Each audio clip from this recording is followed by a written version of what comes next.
Então, Deco, a ideia da gente é o seguinte, porque o Oscar tá aí, esse é o momento de que todo mundo tá falando de Oscar, de premiação, saíram os indicados, mas muitas vezes as pessoas fazem o quê? Fazem a Glória Pires. Não sabem opinar, não entendem das coisas, e aí a ideia é a gente tentar ir dissecando como é que funciona cada categoria.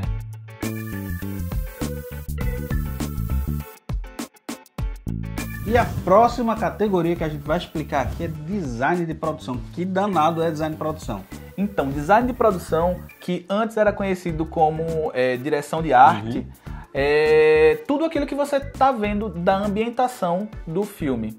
Então, você tem ali, por exemplo, aqui no nosso cenário do Qualquer Coisa, nós temos aqui o ET, a máscara, o símbolo aqui do Qualquer Coisa, os quadrinhos, tudo isso aqui é o design de produção. E aí é quando entra, por exemplo, filmes de época. Porque filmes de época têm uma vantagem, porque eles vão ter que recriar uma coisa que passou há muito tempo. Sim. Então, se você vai ter, sei lá, a forma da água que se passa na década de 50, por exemplo, então todas as tomadas que acontecem, tudo vai ter que fazer referência. Quando você tem, sei lá, King Kong do Peter Jackson, que se passa na Nova York da década de 30.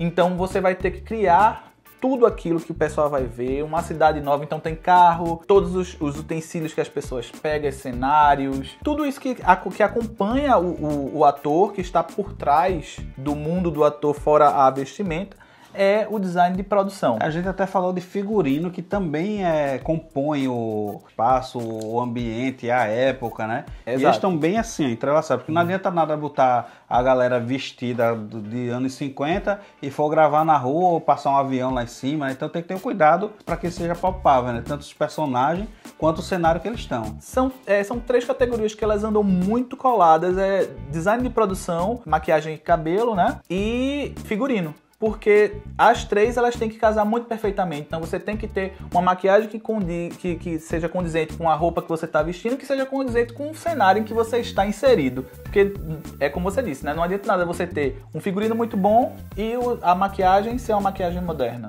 Não adianta nada você ter um cenário muito bom e de repente tem um carro de bombeiro passando ali atrás. Então é isso, Deco. O design de produção é tudo aquilo que é visto por trás do filme, todos os cenários, todas as criações, todo o universo que é criado atrás dos atores.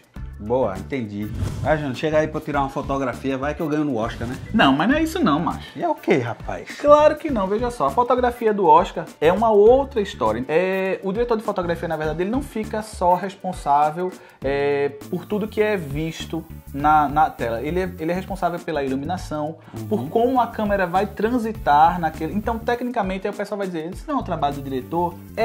Mas isso aí também fica muito a cargo do diretor de fotografia. O diretor pode chegar pro diretor de fotografia e dizer, eu quero passar essa ideia, eu quero que esse filme seja visto por esse ângulo, ou seja, um filme meio onírico, meio lúdico, eu quero ele mais realista, não é? Exatamente, então é ele que vai ficar responsável por passar esse sentimento. O diretor de fotografia, ele está sempre preocupado com tudo que vai entrar. Então, a lente que eles vão usar, qual a angulação da câmera, como é que ele vai transitar e como é que ele vai representar aquilo que o diretor quer. Então, tudo que o diretor pensa para a cena vai ser pensado pelo diretor de fotografia. Então, o trabalho tá muito ligado entre o diretor e o diretor de fotografia, né? O Alejandro Gonçalves Iñárritu com o Emmanuel Lubezki criaram aquela fotografia de O Regresso, que eles pegavam a luz das 5 horas da tarde, então eles só tinham 1 hora para gravar. Tudo com luz natural, né? Tudo com luz natural. Então, um diretor de fotografia que vai fazer, por exemplo, um plano sequência, tem toda uma dificuldade para poder captar tudo aquilo, e aquela câmera que tá ali no Leonardo DiCaprio e tá em cima do cavalo, de repente ela cai e ela tá junto com o cara que tá lutando lá e ela sai da água. Então tudo isso aí é o diretor de fotografia. Então não é só ter uma imagem bonita que você pode ir lá dar aquele print screen e deixar lá botar no wallpaper, colocar o papel de parede do seu computador lá bonitão. Não é só isso. Então, tudo isso aí faz parte do diretor de fotografia. Então, a iluminação, a lente que você vai usar, a câmera que você vai usar, né, o ângulo que a câmera vai pegar, o movimento que ela vai fazer, tudo isso diz respeito ao diretor de fotografia, que não é só você chegar lá e tirar uma foto. Então, você entendeu tudo aí? Agora você já pode ser um jurado aí do Oscar? E outra categoria que confunde muito a cabeça das pessoas é roteiro adaptado e roteiro original. Qual é a diferença entre uma e outra? Eu sei o que é. Diga aí. O roteiro, é assim, um roteiro original, o nome já diz original, é uma coisa que nunca foi vista antes e, tipo, tá ali no cinema. Começou ali. É diferente de um roteiro adaptado que eu posso estar lendo aqui o gibi da Luluzinha e eu pego aquela história e transponho para essa mídia que é o cinema. Então, a partir dali, óbvio que tem muita diferença, a gente não pode usar exatamente aquilo como storyboard, mas a gente vai ter que adaptar aquilo para aquela nova mídia e aí nasce o roteiro adaptado.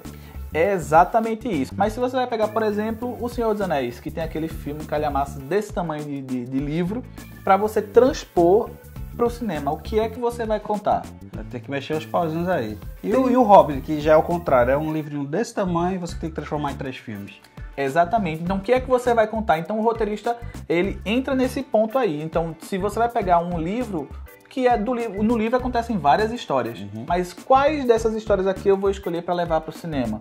Ou então, no livro acontece pouca coisa. Então, eu vou ter que inventar umas coisas aqui, vou ter que encher uma linguiça ali e fazer 3 filmes. E, Jana, me explica uma coisa, se você souber. A gente falou aqui que é uma história original que nunca foi contada. Mas se eu quiser contar a história de um personagem, por exemplo, o presidente George Washington, e não quiser ser baseado num livro, isso é adaptado ou original? Não, mas aí nesse caso, se você vai contar uma biografia que ela não tenha um livro, não, eu conheço, aí é muito difícil. Por exemplo, eu vou contar a história de George Washington, por exemplo. Deve haver alguma biografia, um registro que eles vão ter que juntar e todo jeito vai ser adaptado. Né? E aí vai ser adaptado. Se for baseado num livro, porque, por exemplo, sei lá, vou contar a história aqui de Bruna Surfistinha, que ela tem o livro dela. Mas não necessariamente eu vou seguir a história do livro de Bruna Surfistinha. Eu vou criar uma outra história completamente diferente de Bruna Surfistinha. Então, se você vai, mesmo utilizando um personagem conhecido, contando uma história nova, vai ser um roteiro original. Mas se você vai usar uma personagem... Qualquer outra fonte. Você, não, tem aquele livro ali que eu vou usar, então vai ser uma história adaptada. Entenderam? E aí, pessoal, vocês estão gostando dessas categorias aqui do Oscar, de toda a nossa explicação? Então é o seguinte, acompanha a gente aqui, se inscreve, ativa as notificações, que amanhã tem mais. Então segue a gente.